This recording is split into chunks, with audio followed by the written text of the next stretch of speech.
Even if you don't want to spend a bunch of time and money, you can still update your bathroom. Here are 3 tips for how you can make it happen and spend less than $100. If a dated vanity is cramping your style, but you don't want to blow the budget on a new one just yet, here's an affordable solution. Just paint what you have.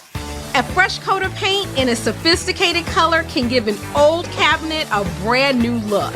And here's a pro tip. Make sure you give the vanity a thorough cleaning before you start.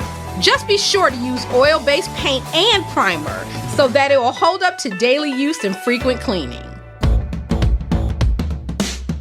Creating more storage in a bathroom is always a good idea. Stylish shelves are the perfect way to make this happen. The space above a toilet is a natural choice for adding shelving. You can choose to go with decorative bins to hold items or just go with artwork and accessories to add some style.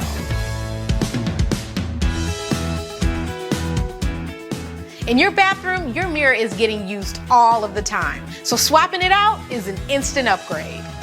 Opt for one in a sculptural shape or with unique design details.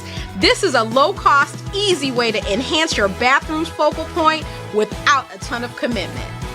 So whether you've got $50 or $500, you can still make simple changes to your space. Now that's what I call a fast fix.